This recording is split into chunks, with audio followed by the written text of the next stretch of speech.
Hi, welcome back to Read Aloud. Today I'm going to be reading Chapter 3 in Part 2. And yesterday in our story, we met the Wiffle Bird for the first time. And we also met these really wild creatures called the Sidewindlers. And right at the end of our reading, the Sidewindlers all fell in the river, in the musical river, and they made this crazy noise. And so the children were able to escape and run away back through the tunnel that they came into Whangdoodle land in. And so I'm going to read the paragraph before when Chapter 2 is ending, and then I'll read into Chapter 3. And I hope you have fun listening to this reading. All right. So, the professor said firmly, "Now, children, is the time to move. Run home as fast as you can." The boys needed no second bidding. Grabbing Lindy by the hand, they raced with her along the path they had traveled earlier. The professor, showing surprising agility for one of his age, kept up with them all the way. In no time at all, they burst through the hedge into his garden and safety. All right, here's Chapter 3. Lindy was tearful.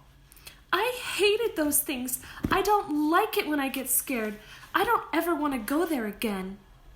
Feeling decidedly shaky, the party limped across the lawn and were completely unprepared for the surprise that was waiting for them in the summer house.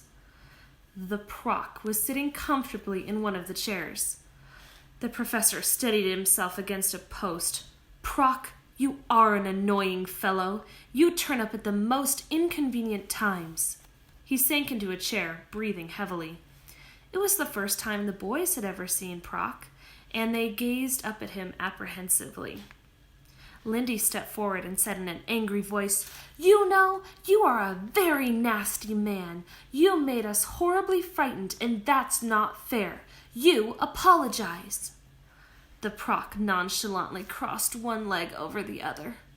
"Don't blame me, little girl." The professor knew what to expect. It's his fault for getting you into a situation like that. "It is not his fault, and stop calling me little girl. My name is Lindy." The Proc rose, his eyes glittering with anger. "I came here to give you a warning. If you persist in this adventure, then the Sidewindlers are just a beginning. Give up this foolish idea of seeing the Whangdoodle, or it will be the worse for you all." The professor said quickly, "Proc, you have said enough. Anything else should be said to me personally and not in front of the children." "No, I intend for them to hear this too. They are the only ones who can prevent you from continuing this mad scheme." The Proc pulled the golden yo-yo from his pocket. It bounced and danced violently in front of the boys. "Put that thing away!" The professor spoke in such a sharp voice that the children jumped. "You have delivered your warning. Now, please go." The Proc moved to the doorway in a single movement. "Mark my words well. Think on them. Think hard, or you'll be sorry." Taking hold of a post, he slid around it 3 times and then was gone. Lindy said in a small, apologetic voice, "Professor, I'm not sure I want to do this adventure anymore. I know the Sidewindlers didn't harm us, but they did frighten me so." The professor looked at her fondly. "I know. You were very brave about it." "No, I wasn't." She was beginning to get tearful again. "I cried and everything." "Well, it's all right to cry. It helps a great deal sometimes. And just think what you accomplished today. You made it to Whangdoodle land. Apart from me, you are the first humans to have been there in hundreds of years. It is a fantastic accomplishment." Lindy brightened a little. "We did do it, didn't we?" "You bet we did," the professor replied enthusiastically. "And we learned a valuable lesson from our experience with the Sidewindlers." "What was that?" asked Ben. "If you remain calm in the midst of great chaos, it is the surest guarantee that it will eventually subside." "But those creatures were really gross," said Lindy, "and the Proc said that they were just the beginning." "Yeah, what else could he come up with?" Tom wanted to know. Well, the professor answered, what weapons has he left? Powerful ones, you may be sure. When all else fails, he will resort to using things that can do us more harm. Things like the weapon he used today, which was fear. The Proc banked on the fact that we would be afraid. Tomorrow he may use greed, envy, superstition, pride, lust, or selfishness. Not only that, but he will play on our vices. He will undoubtedly use our virtues as well. How could he do that? Asked Ben.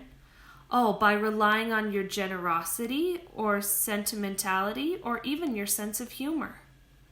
I don't understand any of this, said Lindy. Lindy, all you have to know is that your greatest weapons are reason and lack of fear. You've been through a lot of this before, haven't you, Professor? Ben asked. Indeed, I have. I have made many excursions into Whangdoodle Land. I have faced many dangers, and you can see I'm none the worse for my adventures. Well, there you are, Lindy, said Ben confidently. If the professor can do it, so can we. How about giving it another try? Lindy looked at the professor and at the two boys. Would we see the wiffle bird again? She asked. Undoubtedly. When should we go to Whangdoodle Land again? Ben wanted to know. As soon as possible. I'm sure the Proc is banking on the fact that we've been thoroughly scared. He won't be expecting anything right away. That gives us a great advantage. Won't he know we're there? Said Lindy fearfully. I doubt it. Don't forget, he has a lot to do just being the Prime Minister. I'm certain he only knows where we are when he has time to check. Like he did with me, Lindy said, remembering her walk home from school. Precisely. Now, the best remedy for a bad scare is to turn right around and face whatever frightened you. So are you game for another attempt tomorrow? Yes, said Ben. Yes, said Tom. Okay, said Lindy. Bravo, the professor beamed. I have 3 of the bravest friends in the world. I am tremendously proud of you. Give me your scrappy caps. I don't want you wandering around with those on your heads. Go home now and sleep well. Don't be afraid, and I will see you early tomorrow. The children wondered how on earth they were going to face their parents. How would they stop themselves from talking about their fantastic adventure? To their surprise, it turned out to be much easier than they expected. When they arrived home, they found their mother packing suitcases for the visit to Grandma. Mr. Potter was busy making last-minute phone calls. Ethel was preparing dinner. Nobody paid any particular attention to the children. I want you to start dinner without us, Mrs. Potter said. Daddy and I still have lots to do. What time will you go, Mummy? Lindy wanted to know. We're leaving tomorrow morning. We'll be back a week from Sunday. Did you tell Ethel we'll be visiting the professor? Tom asked. Mrs. Potter smiled. You and your professor. That's all you talk about these days. Yes, I did speak to Ethel, and it's perfectly all right. The children went downstairs to dinner. They were not very hungry, and they toyed with their food, and they talked quietly together. Mrs. Potter would have been very surprised had she been able to hear their conversation. The children went over every detail of their amazing visit to Whangdoodle Land. They talked about the terrible sidewindlers and the oily Proc and the beautiful wiffle bird. They thought with pleasure of the beautiful flowers and trees and the incredible singing river. Uppermost in their minds was the fact that tomorrow was the beginning of their school holiday break, and they were going to visit Whangdoodle Land again. Each child wondered what fresh adventures tomorrow would bring. And that's kind of a short chapter. That was chapter 3, but I am saving chapter 4 for tomorrow. Chapter 4 is probably my favorite chapter in all of the book that we're going to read tomorrow. And it's a little bit longer, so that's why I'm going to save it for tomorrow. So I can't wait for you to hear that. And I hope you enjoyed this chapter. Catch you later.